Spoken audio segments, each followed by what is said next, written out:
Everyone, कैसे हैं सब? अच्छे हैं? चलो जी, बहुत बढ़िया बच्चों।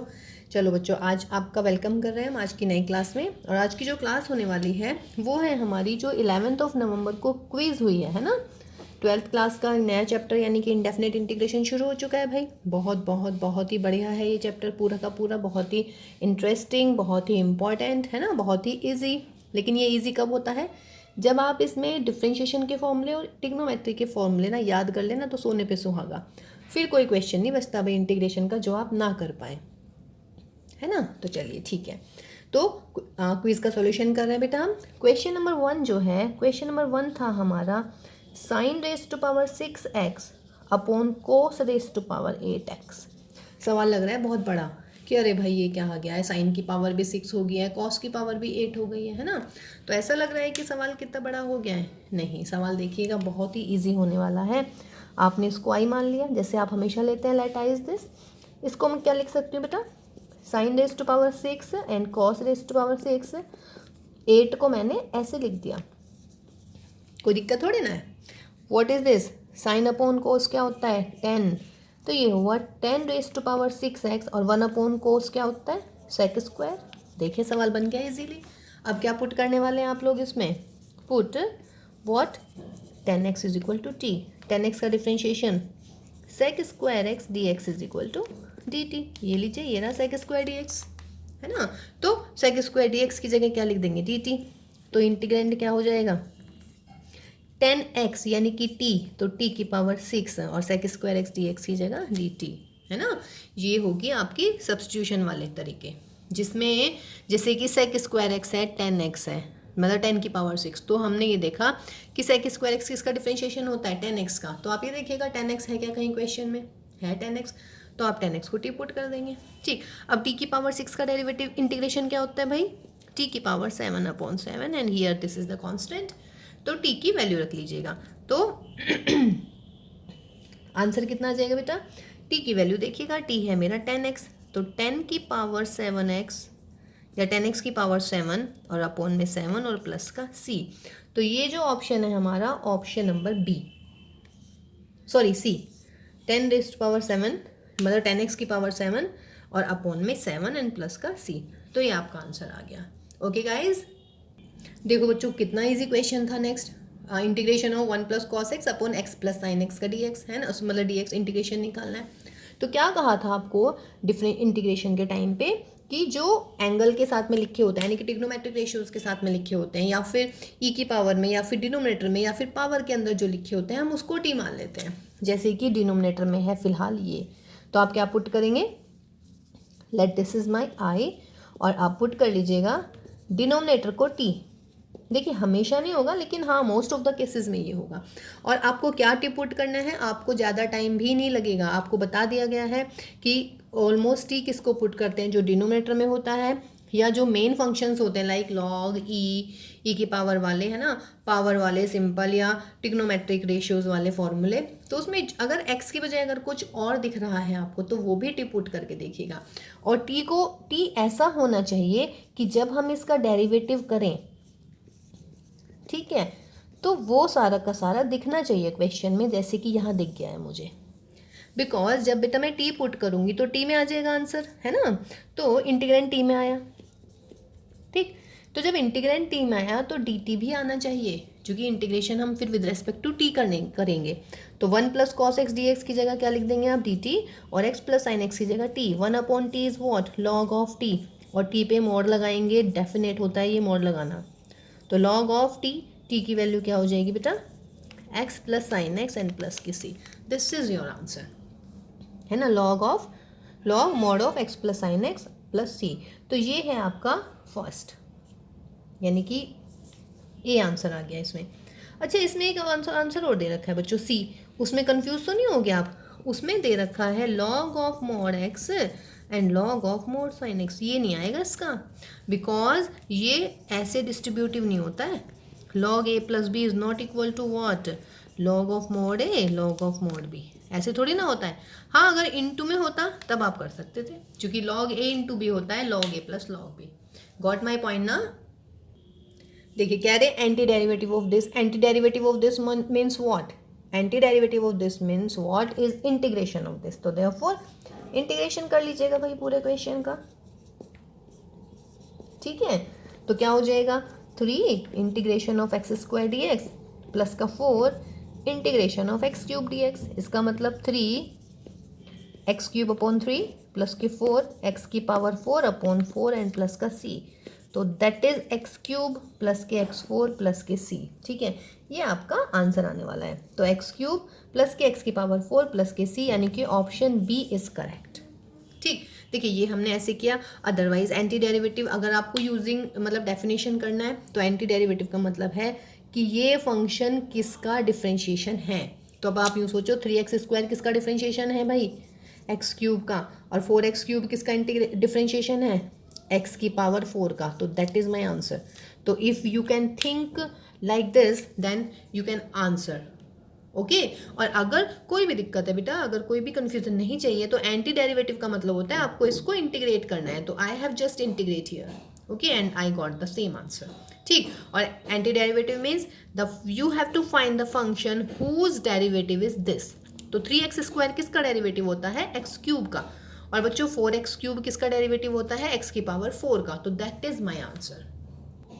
देखिए भाई क्वेश्चन नंबर 4 था हमारे क्विज का कि cosec x into cosec x plus cot x. देखिए कोसेक एक्स आते ही हमारे दिमाग में स्टार्टिंग के क्वेश्चन मतलब फॉर्मूले आने चाहिए। तो कोसेक के बारे में मेरे पास 2 फॉर्मूले हैं। एक तो मुझे पता है कि कोसेक स्क्वायर एक्स का होता है माइनस के कॉट एक्स। दूसरा मुझे पता है कि cosec x into cot x का होता है माइनस के कॉट एक्स। तो देखिएगा कि क्या हम इस क्वेश्चन को उस वाली फॉर्म में ला सकते हैं, बिल्कुल ला सकते हैं। कोसेक और कोसेक की मल्टीप्लाई कीजिएगा, कोसेक स्क्वायर एक्स, कोसेक की और कॉट की मल्टीप्लाई कीजिएगा, cosec x into cot x, और यहाँ पर मिल गया मुझे डी एक्स।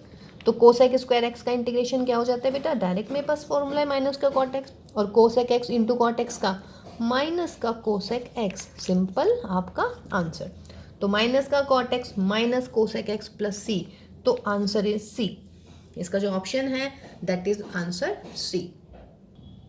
देखिए बेटा सवाल तो बहुत सिंपल है, लेकिन थोड़ा सा उसने मतलब इन्होंने थोड़ा सा सवाल का जो है टाइप चेंज कर दिया है ना। एक क्वेश्चन ये आता कि find the integration of this, ठीक। अब इंटीग्रेशन दे दिया है ये, ठीक। कह रहे हैं कि if this integration is equal to this find the value of n। एक टाइप तो ये हो गया, मतलब थोड़ा सा घुमा के दे दिया है क्वेश्चन, अदरवाइज क्वेश्चन तो ईजी है, ठीक। तो आप इसका डेरिवेटिव कर लीजिएगा। तो therefore let i is equal to 3x, under root x का मतलब पावर हाफ, तो ये हो जाएगी मेरी पावर 3/2 dx। इंटीग्रेशन कीजिए बेटा, तो x की पावर 3/2 प्लस 1 अपॉन 3/2 प्लस 1 और प्लस के c, या c की ज़रूरत नहीं है बिकॉज c में आंसर है ही नहीं। तो कभी कभी हम अपनी कन्वीनियंट के अकॉर्डिंग भी c को कर लेते हैं। तो 5/2 एंड 5/2, तो दैट इज 6/5 x की पावर 5/2, ठीक है। ये इंटीग्रेंड आ गया। अब आप ये सोचिएगा क्वेश्चन में क्या दे रखा है, but i is equal to ये दे रखा है इधर की साइड पे, तो 6/5 x की पावर n। तो comparing this what will you get, n is equal to 5/2। तो that is again option C is correct. कोई दिक्कत नहीं ना इसमें, देखिए सिंपल सा ही क्वेश्चन था। ये इसका integration is equal to given है, find the value of n। तो आप इसका इंटीग्रेशन निकाल लीजिएगा। तो x की पावर अंडर रूट का मतलब x की पावर हाफ, 3 ऑलरेडी है तो x की पावर 3/2, x की पावर n का इंटीग्रेशन x की power n+1 upon n+1। Solve this, compare कर दीजिएगा। तो n की वैल्यू कितनी आई, 5/2। एक खास बात और होती है, अगर मैं यहाँ पे रूट n कर देती तो गलती नहीं करनी है। तो रूट n का मतलब n की पावर हाफ है ना, तो n की पावर हाफ, तो तब ये इज इक्वल टू में आ जाता, ठीक है। यहाँ n/2 आता तो मीन्स पावर को ध्यान से देख लीजिएगा कि क्या है, और दोनों पावर को कंपेयर कर दीजिएगा, ठीक है। इसमें एक ऑप्शन और हो सकता था, क्या, अगर मैं इसको कर देती दैट इज √xn। तो √xn का क्या मतलब हो गया बेटा, गलती नहीं, x की पावर n/2 हो जाती, ठीक है। छोटी छोटी मिस्टेक होती है और क्वेश्चन गलत हो जाता है, ठीक। आप इस √x को भूल जाते, बस यहाँ पे x की पावर 5/2, तो आप n इज इक्वल टू 5/2 कर देते, बट यहाँ पर x की पावर है n/2। तो अब आंसर क्या आता, n/2 इज इक्वल टू 5/2, 2 से 2 उड़ा देते आप और n इज इक्वल टू आ जाता मेरा 5, ठीक है, तो सवाल को ध्यान से पढ़ लीजिएगा आप लोग पहले कि क्या क्वेश्चन में गिवन है।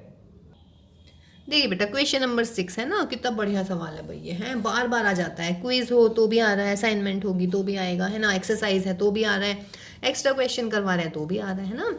और 1/sin² इंटू cos²x, 1 आते ही और sin² और cos² आते ही जहन में क्या आता है कि 1 की वैल्यू लिख लीजिएगा sin² plus cos²x। Okay, now sin² के अपॉन में ये कर दीजिएगा प्लस cos² के अपॉन में सेम कर दीजिएगा। क्या करना होता है, sin² से sin² उड़ा देते हैं, cos² से cos², 1/cos², 1/sin, तो 1/cos² क्या हुआ sec² और 1/sin² क्या हुआ cosec²। तो आंसर कितना sec²x का इंटीग्रेशन 10x, cosec² का माइनस के cot x प्लस के c। तो I think option B is correct. ठीक है ना बेटा, तो 10x minus cot x plus c। Okay, चलिए नेक्स्ट क्वेश्चन देखते हैं अभी हम। देखिए बेटा क्वेश्चन नंबर 7 में है जस्ट कि ट्रू एंड फॉल्स बताना है आपको। 10x dx का इंटीग्रेशन माइनस के log cos x होता है या नहीं होता, होता है ना। वैसे तो ये ट्रू हो गया है, बट चलिए फिर भी निकाल लेते हैं। इंटीग्रेंड आप क्या मानेंगे इसको, sin x अपॉन में cos x। फिर देखिए sin x है तो sin x का डेरिवेटिव होता है, sin x किसका डेरिवेटिव होता है cos x का। तो यदि मैं cos x को t पुट कर देती हूँ तो cos x का डिफरेंशिएशन माइनस के sin x dx, माइनस यहाँ होगा, मैं इस माइनस को इधर कर दिया, कोई दिक्कत नहीं है। ये देखिए sin x dx dt में पहुँचा, तो इस sin x dx की जगह हमने लिख दिया माइनस का dt, और बच्चों cos x की जगह लिख दिया t। तो माइनस के इंटीग्रेशन 1/t dt, तो माइनस के t का integration log of mod T plus के सी, माइनस का log mod of T, T क्या है मेरा कॉस एक्स और प्लस के सी, ये आ गया। ठीक है, वैसे लॉग सेक एक्स कैसे आता है इसका इंटीग्रेशन, लॉग ऑफ, मैं इसको लिख दूँ कॉस एक्स की पावर -1, माइनस तो यहाँ आ जाता है ना।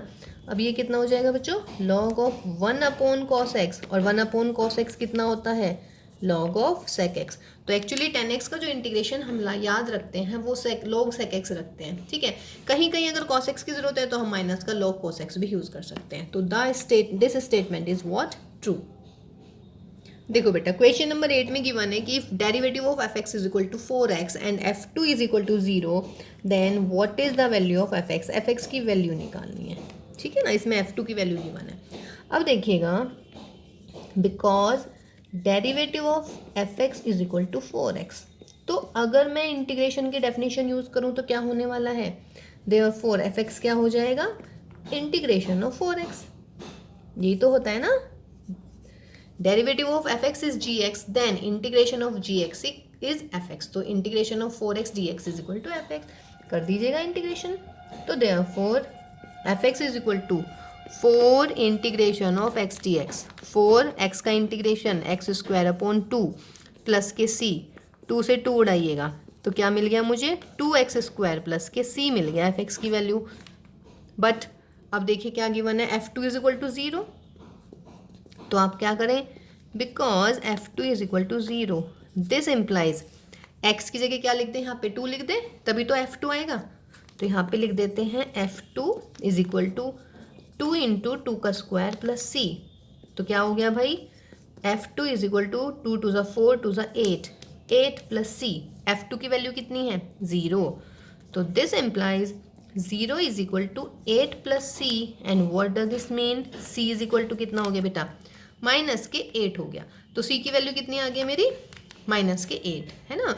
तो c की वैल्यू आप यहाँ पे रख दीजिएगा, तो आंसर कितना आने वाला है भाई, ये क्लियर है, c की वैल्यू कैसे आई है ना। देखिए fx निकल गया हमारा सिंपल, अब f2 दे रखा है तो x की जगह आप क्या लिखेंगे 2, तो दोनों जगह 2 रखूंगी, तो f2 is equal to 8 plus c। अब मुझे किसकी वैल्यू दे रखी है f2 की, तो f2 की वैल्यू दे रखी है मेरी 0, तो f2 की जगह मैंने लिख दिया 0, तो 0 is equal to 8 plus c, hence c is equal to -8। तो आंसर कितना 2x² माइनस 8, तो यहाँ पे माइनस का 8 लिख देंगे, तो answer is 2x² minus 8, that is option C. तो इसका ऑप्शन सी इज करेक्ट। देखिए बेटा क्विज का लास्ट क्वेश्चन है हमारा, question number 9, cosec square ax plus B D x is equal to K cot ax plus B, then what is the value of K. Now I is equal to मान लीजिएगा cosec square A x plus B का integration लगाइएगा। Integration cosec square का क्या हो जाता है, minus का कॉट ए एक्स प्लस बी, ये रहने वाला है। अब A x plus B linear हो गया, ए एक्स प्लस बी का डिफ्रेंशिएशन अपॉन में यानी कि ए, यही होगा ना। ठीक, ये आई आ गया, बट आई की वैल्यू क्या दे रखी है एक्चुअली, के कॉट ए एक्स प्लस बी, तो देयरफॉर दोनों सेम होने चाहिए, तो के की वैल्यू क्या आने वाली है बेटा, माइनस के 1/a। ये छोटी सी मिस्टेक पता है आप क्या करते हैं, कोसेक स्क्वायर का इंटीग्रेशन कर देते हैं बहुत जल्दी, माइनस का कॉट ए एक्स प्लस बी, इस ए को भूल जाते हैं और फिर के की वैल्यू आप रख देते हैं माइनस का 1, तो आप के का आंसर रख देते हैं माइनस का 1, है ना। फिलहाल माइनस का 1 इसमें ऑप्शन ही नहीं है, बट हो सकता था इसमें माइनस का 1 ऑप्शन रख देते, तो फिलहाल आंसर आ गया माइनस का 1/a, और माइनस का 1/a इज योर बी। ठीक है बेटा, तो देखिए ये हमारी क्विज थी 11 नवंबर की, इसका सॉल्यूशन हमने कर दिया 9 के 9 क्वेश्चंस का। ठीक है, अब हम करते हैं इससे नेक्स्ट क्लास में जो हमारा असाइनमेंट है 11 नवंबर का, ठीक है, उसका हम सॉल्यूशन करते हैं अभी नेक्स्ट क्लास में। ठीक है, तो चलिए आप इन क्वेश्चंस को जरा रिवाइज कीजिएगा, कहीं डाउट है तो वो क्लियर करवाइएगा। ठीक है, तो चलिए भाई बच्चों, all the very best and take care all of you.